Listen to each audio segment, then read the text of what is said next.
नमस्कार दोस्तों, आपका स्वागत है हमारे YouTube चैनल फाइनेंस ज्ञान में। दोस्तों आज के इस वीडियो में हम बात करेंगे वो 5 गलतियां जिनके कारण आपकी PMAGP एप्लीकेशन रिजेक्ट हो जाती है।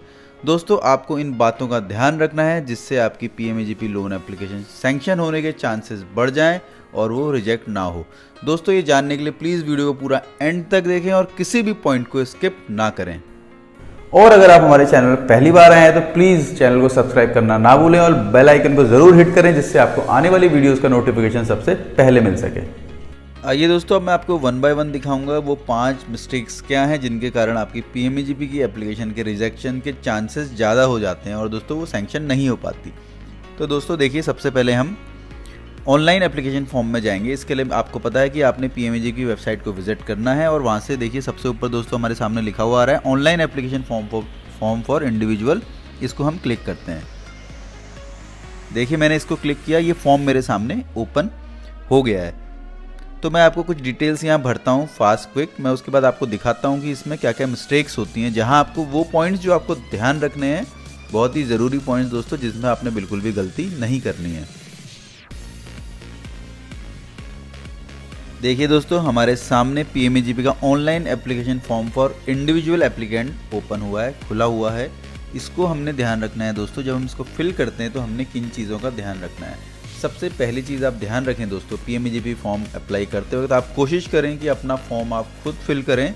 उसका रीज़न ये है कि अगर आप खुद फिल करेंगे तो उसमें गलतियाँ कम होंगी, आप अपनी डिटेल्स को अच्छी तरह भर पाएंगे। आप किसी थर्ड पर्सन से भरवाते हैं, किसी साइबर कैफ़े में जाके भरवाते हैं या कहीं और जाके किसी से फिल कराते हैं, तो वहाँ हो सकता है वो भरने वाला पर्सन उसको उतना सीरियसली ना भरे और कैजुअली भर के आपका एप्लीकेशन उसमें दोस्तों कुछ अगर डिटेल्स वो गलत फीड कर देता है तो उसमें रिजेक्शन के चांसेस बढ़ जाते हैं। दोस्तों देखिए, हमने यहाँ पे नाम और आधार नंबर हमने फीड किया है। उसके बाद देखिए आप स्पॉन्सरिंग एजेंसी।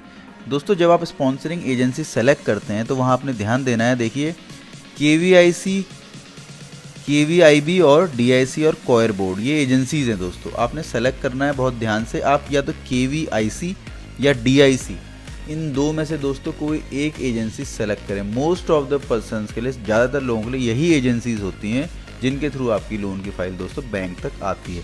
तो यहाँ पे हमने KVIC या DIC में से कोई एक एजेंसी सेलेक्ट करनी है। तो ये दोस्तों हमने इस चीज़ का ध्यान रखना है। उसके बाद हम नेक्स्ट जाते हैं दोस्तों, आप स्टेट और डिस्ट्रिक्ट अपना सेलेक्ट कर लेंगे, उसमें कोई इशू नहीं है। डेट ऑफ बर्थ, एज आप फीड कर लेंगे। सोशल कैटेगरी भी आप अपनी डाल लेंगे दोस्तों, उसमें भी कोई दिक्कत नहीं है। और उसके बाद जो अगली चीज़ आती है उसमें क्वालिफ़िकेशन आपने ध्यान से भरना है दोस्तों। क्वालिफ़िकेशन का बहुत ही इंपॉर्टेंट रोल है, ध्यान दें। क्वालिफ़िकेशन में आपने बहुत ही ध्यान से इस चीज़ को भरना है, क्योंकि अगर आप की क्वालिफाइड मतलब अगर आप 25 लाख के लोन के लिए अप्लाई कर रहे हैं PMAGP को, 25 लाख का आपका प्रोजेक्ट है और आप 10वीं पास नहीं हैं, तो उस केस में आपका वो प्रोजेक्ट PMAGP से सैंक्शन नहीं होगा। KVIC DIC एजेंसी से सैंक्शन होकर बैंक तक नहीं आएगा। दोस्तों मैंने पिछले वीडियोज़ में भी आपको बता रखा है कि जो हमारी एजुकेशन है उसका हमने बहुत ध्यान रखना है। कितने प्रोजेक्ट्स के लिए कितनी एजुकेशन की रिक्वायरमेंट है उस चीज़ को आप ध्यान रखें। तो यहाँ पे एजुकेशन बहुत ही ध्यान से सेलेक्ट करें। उसके बाद दोस्तों आपने ध्यान रखना है, जो भी आप यहाँ अपनी एजुकेशन फीड करेंगे उसका आपने सर्टिफिकेट, आपका जो स्कोर कार्ड फॉर्म है वहाँ पे अपलोड भी करना है। तो इस चीज़ का ध्यान रखें कि एजुकेशन आप अपनी प्रॉपर सही भरें। उसके बाद दोस्तों एजुकेशन का एक चीज़ और बताता हूँ। एजुकेशन में आपने स्कोर कार्ड फॉर्म के अलावा जब आप अपने डॉक्यूमेंट अपलोड करते हैं वहाँ पे एजुकेशनल क्वालिफ़िकेशन मांगी जाती है, वहाँ पे अपलोड करना होता है। तो एजुकेशन अपनी बिल्कुल प्रॉपर और सही भरनी है आपने। इसके बाद दोस्तों हम नेक्स्ट पॉइंट में आते हैं। नीचे एड्रेस आप अपना प्रॉपर डालेंगे दोस्तों। कम्युनिकेशन एड्रेस, अगर आप कहीं जहाँ भी रहते हैं वहाँ का कम्युनिकेशन एड्रेस प्रॉपर डालें, ताकि अगर आपसे और DIC KVIC एजेंसीज़ आपसे कम्युनिकेट करना चाहें तो हो सके उसमें आप ध्यान रखें अपना मोबाइल नंबर और ईमेल ID आप अपना ही डालेंगे, किसी और थर्ड पर्सन का ना डालें। उसका रीज़न क्या है कि एजेंसीज से आपकी फ़ाइल में अगर कोई कमी होती है या आपके इंटरव्यूज़ होते हैं या कोई और भी रिक्वायरमेंट होती है तो उसके लिए आपको कॉल किया जाता है। उस केस में अगर आपका नंबर सही नहीं पड़ा, आपकी मेल आईडी इसमें सही नहीं डली है, तो हो सकता है वो कॉल किसी थर्ड पर्सन के पास जाए, वो पिक ना करे या आपको बताए ना, तो उस केस में दोस्तों आपकी फ़ाइल रिजेक्ट हो सकती है। तो दूसरा पॉइंट इसको ध्यान रखें दोस्तों। ये आपको मैं एप्लीकेशन फॉर्म फिल करते वक्त किन चीज़ों का ध्यान रखना है, ये चीज़ें मैं आपको बता रहा हूँ। इसके बाद दोस्तों हम नेक्स्ट बढ़ते हैं यूनिट की लोकेशन। यूनिट की लोकेशन आप रूरल है कि सेमी अर्बन या अर्बन, ये ध्यान रखना। दो ही लोकेशंस हैं खैर इसमें, रूरल और अर्बन, ये दो लोकेशंस हैं दोस्तों यूनिट की, जो आपने ध्यान से फिल करनी है फॉर्म अप्लाई करते वक्त कि आपकी लोकेशन कौन सी है, या आप ग्रामीण क्षेत्र से बिलोंग करते हैं या शहरी। तो क्योंकि दोस्तों उसके अकॉर्डिंग सब्सिडी भी डिसाइड होती है कि आपको 25% सब्सिडी मिलेगी, 15% मिलेगी कि 35% मिलेगी। और आपकी यूनिट का एड्रेस और कम्युनिकेशन एड्रेस सेम है, तो आप इसको कॉपी करके नीचे, इसको कॉपी में क्लिक करेंगे तो नीचे पूरा पेस्ट हो जाएगा दोस्तों ये। अब यहाँ एक ध्यान देने वाली बात है दोस्तों, टाइप ऑफ एक्टिविटी। जो भी आप काम करने जा रहे हैं, एक ध्यान रखें, वो जो आपकी एक्टिविटी है वो वायबल हो, यानी वो एक्टिविटी ऐसी हो जो जिस भी एरिया में आप रहते हो उससे आपका बिज़नेस रन होना चाहिए, लोगों को रोज़गार मिलना चाहिए। अगर उसमें दोस्तों रोज़गार लोगों को उस एक्टिविटी में, यानी वो बिज़नेस अगर वायबल नहीं है, यानी वो सक्सेस होने के उसके चांसेस कम हैं, तो उस केस में बैंक आपकी फ़ाइल रिजेक्ट कर सकता है। तो इस चीज़ का आपने ध्यान रखना है। आप वो बिज़नेस करें दोस्तों, मतलब ऐसा नहीं कि कुछ लोग PMJP एप्लीकेशन सिर्फ इसलिए डाल देते हैं कि उन्होंने कि कर लेंगे और सब्सिडी मिल जाएगी। ऐसे नहीं दोस्तों, आपने बहुत ही सीरियस होना है, तभी आपकी फ़ाइल उसमें पास हो पाएगी, अदरवाइज़ उसमें भी रिजेक्शन के चांसेस बढ़ जाते हैं। तो आपने यहाँ पे जो आपकी एक्टिविटी टाइप है उसमें देखिए दोस्तों, मैन्युफैक्चरिंग, सर्विस और ट्रेडिंग, ये आपने ध्यान रखना है। ये 3 एक्टिविटीज़ हैं। मैन्युफैक्चरिंग वो एक्टिविटीज़ हैं दोस्तों जिसमें आपने कुछ बनाना है, आप कुछ भी मैन्युफैक्चर करने जा रहे हैं, कोई ऐसा प्लांट लगाने जा रहे हैं जहाँ से आप कोई चीज़ उसमें बनाने जा रहे हैं। और दूसरा दोस्तों आपका सर्विस सेक्टर आता है। सर्विस में जैसे दोस्तों आप रेस्टोरेंट रन करना चाहते हैं, या कोई हॉस्पिटल है, वो भी आपका सर्विस, जिसमें आप सेवाएं अपनी प्रदान करते हैं, तो वो आपकी सर्विस सेक्टर। और ट्रेडिंग दोस्तों जिसमें आप अपना सामान बेचते हैं, चाहे किराना स्टोर है, चाहे कपड़े की गारमेंट्स की शॉप है, कोई भी ऐसी ट्रेडिंग एक्टिविटी जिसमें आप सामान अपना बेच रहे हैं, वो ट्रेडिंग में आ जाता है। तो आपने ध्यान से जिस एक्टिविटी को आपका काम बिलोंग करता है, वो एक्टिविटी आपने यहाँ पे सेलेक्ट करनी है, उसका डिस्क्रिप्शन डालना है आपने। यहाँ से नीचे आप सब industry type activity name select कर सकते हैं दोस्तों। इसको मैं डिटेल में अभी नहीं बता रहा हूँ, मैं अपने पहले वीडियोज़ में इसको बता चुका हूँ। तो यहाँ पे आप EDP ट्रेनिंग आपने ली है, नहीं ली है, उसमें आपने सेलेक्ट करना है येस और नो। बेसिक ज़्यादातर लोगों को नहीं ली होती जब तक उनका PMJP की लोन की फाइल पास नहीं होती, तो इसमें नो ही सेलेक्ट करें आप। अगर ले रखी है तो आप येस कर सकते हैं, और यहाँ पे नीचे आपने इंस्टीट्यूशन का नाम डालना होता है। इसके बाद दोस्तों हम अगले पॉइंट पे आते हैं। यहाँ देखिए, ये बहुत ही दोस्तों इम्पॉर्टेंट पॉइंट है, इसके कारण काफ़ी लोगों की फ़ाइल रिजेक्ट हो जाती है। मैं बता रहा हूँ आपको, इस चीज़ को ध्यान दें। प्रोजेक्ट कॉस्ट दोस्तों, प्रोजेक्ट कॉस्ट में ध्यान दें, 2 चीज़ें हैं इसमें, कैपिटल एक्सपेंडिचर और वर्किंग कैपिटल। कैपिटल एक्सपेंडिचर दोस्तों क्या है? कैपिटल एक्सपेंडिचर वो है कि आप अपनी यूनिट इस्टेब्लिश करने जा रहे हैं, और स्टैब्लिशमेंट के लिए आपको जो प्लांट एंड मशीनरी में जो पैसा चाहिए, आपने सपोज मशीनरी खरीदनी है, आपकी 10 लाख 15 लाख की मशीनरी है, तो उसकी आपने कॉस्ट यहाँ पे डालनी है। और वर्किंग कैपिटल है दोस्तों आपको कार्यशील पूंजी, यानी जो आपको एक तरह से समझिए CC लिमिट, जो एक CC लिमिट आपको चाहिए होती है अपना day to day business run करने के लिए, वहाँ पे आपने वर्किंग कैपिटल फीड करनी है दोस्तों। यहाँ पे लोग काफ़ी गलत कर देते हैं। और इसमें एक चीज़ और ध्यान देने वाली बात है, सपोज़ इसमें एक चीज़ मैं आपको पहले बता दूं दोस्तों, जितना देखिए PMEGP का जो मेन उद्देश्य है, जो इसका मोटो है prime minister employment generation programme का, वो ये है कि इससे maximum to maximum employment generation हो, यानी जो आपका बिजनेस इस्टेब्लिश हो, उस बिजनेस इस्टेब्लिशमेंट से रोज़गार सृजन होना चाहिए, लोगों को रोज़गार मिलना चाहिए। तो इसमें एक चीज़ ध्यान देनी है दोस्तों, अगर आपका मशीनरी यानी कैपिटल एक्सपेंडिचर 10 लाख का है, तो आप, और अगर आपका वर्किंग कैपिटल का एक्सपेंडिचर 5 लाख का है, और आपका टोटल प्रोजेक्ट, मैं एग्जांपल दे रहा हूं दोस्तों, यहाँ पे आपने 10 लाख और 5 लाख लिखना है, तो आपका सपोज इतना है, तो उस केस में आपने क्या करना है, इसको 10 लाख कर देता हूँ मैं, और यहाँ सपोज आपका करिए 5 लाख है, तो दोस्तों देखिए 15 लाख का आपका टोटल प्रोजेक्ट हो गया। तो यहाँ पे आपने ये चीज़ ध्यान देनी है, जो आपका एम्प्लॉयमेंट जनरेशन होगा इससे, जितना आपका कैपिटल एक्सपेंडिचर है, हर 1 लाख पे एक आदमी को रोज़गार मिलना चाहिए। अगर आपका 10 लाख का कैपिटल एक्सपेंडिचर है तो यहाँ पे 10 लोगों को एम्प्लॉयमेंट मिलना चाहिए। तो यहाँ पे आपने 10 फीट करना है, ये चीज़ आप ध्यान देंगे दोस्तों। अगर आपका 5 लाख का कैपिटल एक्सपेंडिचर है तो आप यहाँ पे 5 लोगों को एम्प्लॉयमेंट देंगे। तो अगर ये चीज़ आप गलत भरेंगे तो वहाँ भी आपके एप्लीकेशन के रिजेक्शन के चांसेस बढ़ जाते हैं। तो ये ध्यान रखना है आपने। अगर आपका कैपिटल एक्सपेंडिचर 15 लाख का है तो आप 15 लोगों को एम्प्लॉयमेंट देंगे एटलीस्ट। हर 1 लाख के कैपिटल एक्सपेंडिचर पे आपने एक आदमी को एम्प्लॉयमेंट देना है, क्योंकि पीएमईजीपी जो है वो एम्प्लॉयमेंट जनरेशन प्रोग्राम है। तो दोस्तों नेक्स्ट पॉइंट पे आते हैं, financing bank. Financing bank select करते वक्त आपने ध्यान देना है कि दोस्तों आप वो बैंक सेलेक्ट करें जिसमें आपका ऑलरेडी अकाउंट रन कर रहा है, यहाँ पे जहाँ के आप कस्टमर हैं और आप रेगुलर वहाँ पे विज़िट करते हैं, आपके अकाउंट्स चलते हैं, क्योंकि उस बैंक के एम्प्लॉयज़ और उस बैंक के स्टाफ आपको जानते हैं। जब आपकी फ़ाइल वहाँ जाती है तो वहाँ पे जब बैंक आपको जानता है दोस्तों, आप पे ट्रस्ट करता है बैंक, आपको बैंक जब जिस पे ट्रस्ट करता है, जिसको हम जानते हैं, तो उसको हम कोई चीज़ देना हमारे लिए, उसको जज करना ईजी हो जाता है। ये नहीं कि आप जिस बैंक में कभी विज़िट नहीं कराए और आपने अपनी रैंडमली फ़ाइल उस बैंक में भेज दी, तो वो बैंक पहले आपको देखेगा, ऑब्जर्व करेगा, सारी चीज़ें मार्केट से आपकी रिपोर्ट्स लेगा, उसके बाद ही दोस्तों आपकी फ़ाइल सैंक्शन होगी। तो आप कोशिश करें कि बैंक का नाम, आप उसी बैंक का नाम डालें जिस बैंक में आप कस्टमर हैं और जिस बैंक में आपका अकाउंट चलता है और आपके रिलेशंस ठीक हैं। तो दोस्तों इन चीज़ों का ध्यान रखना है। सेकंड फाइनेंसिंग बैंक आप कोई भी डाल सकते हैं, अल्टरनेट बैंक। उसके बाद यहाँ पे नीचे अपने आईएफएससी कोड डालना है उसका। दोस्तों ये डिटेल्स आपने एप्लीकेशन फॉर्म भरते वक्त ध्यान देना है कि इन चीज़ों में आप सही से भरें ताकि एप्लीकेशन आपकी रिजेक्ट ना हो। अब इसके बाद दोस्तों मैं आपको दूसरी चीज़ बताता हूँ, वो दूसरी चीज़ क्या है जिसकी वजह से आपकी एप्लीकेशन रिजेक्ट हो जाती है। दोस्तों एप्लीकेशन फॉर्म प्रॉपरली भरने के बाद जो हमारा दूसरा पार्ट आता है वो आता है दोस्तों आपकी डॉक्यूमेंट्स की रिक्वायरमेंट की।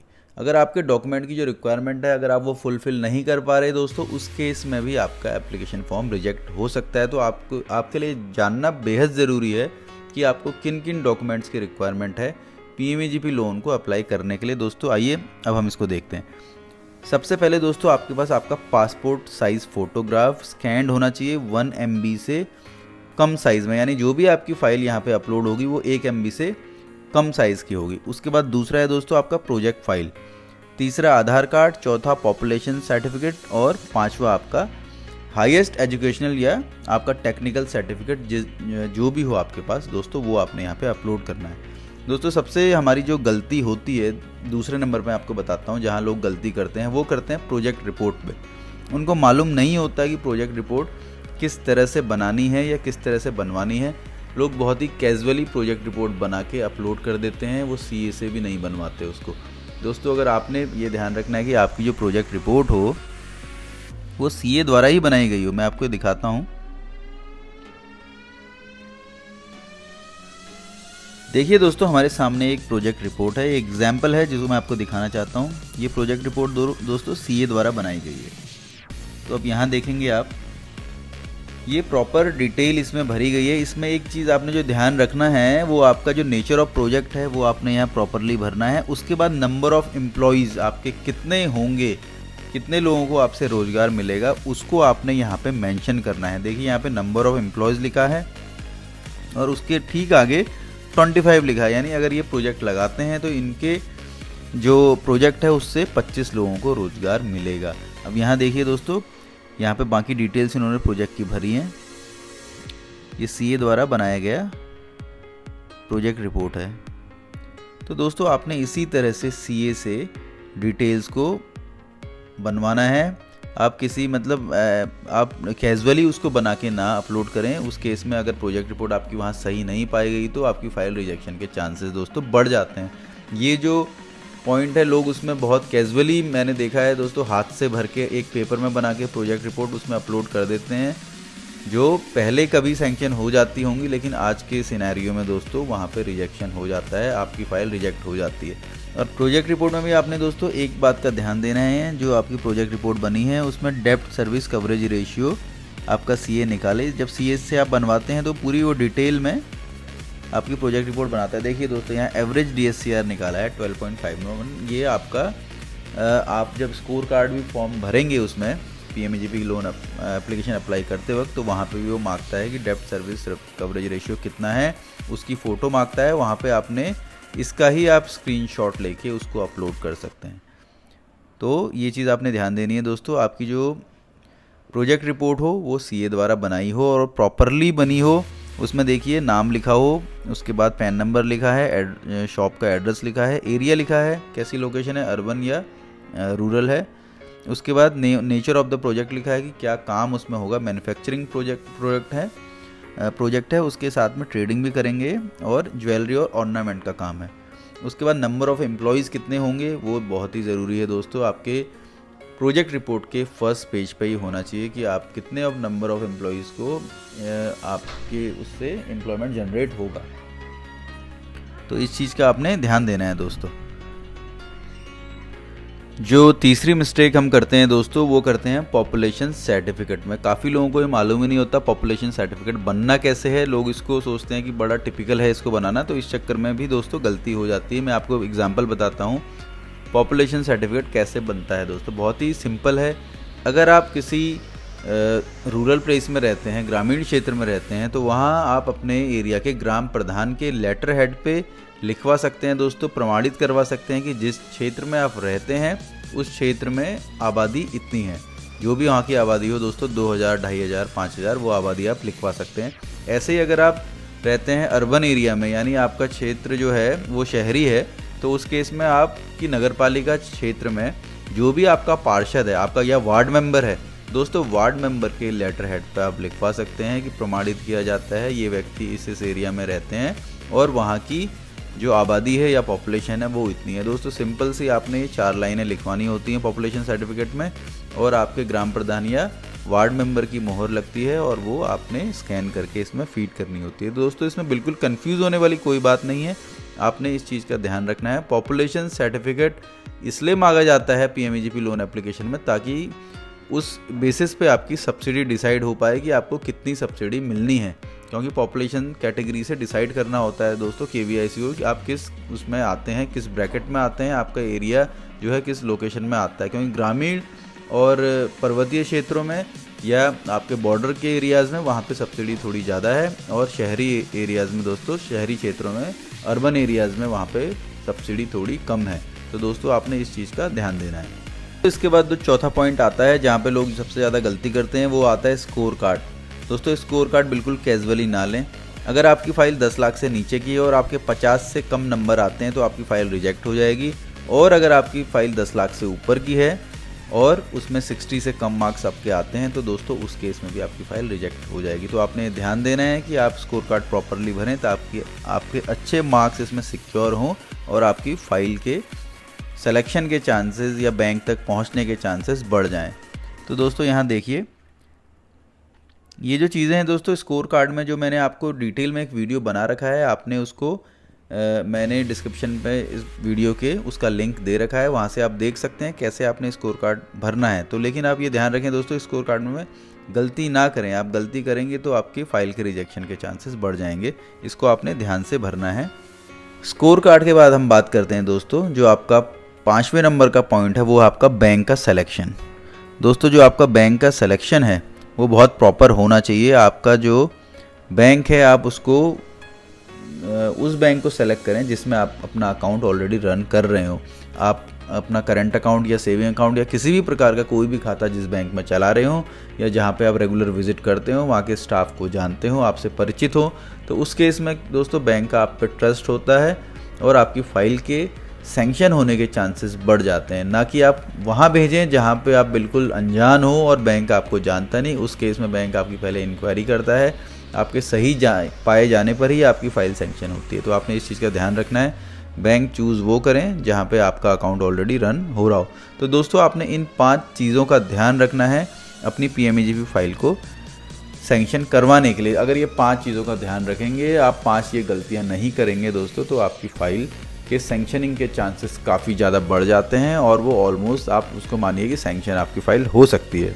आपकी पीएमईजीपी से रिलेटेड कोई भी क्वेरीज हो तो प्लीज़ कमेंट सेक्शन में कमेंट करके ज़रूर पूछें, और ये वीडियो आपको कैसा लगा प्लीज़ इसके बारे में कमेंट सेक्शन में कमेंट ज़रूर करें।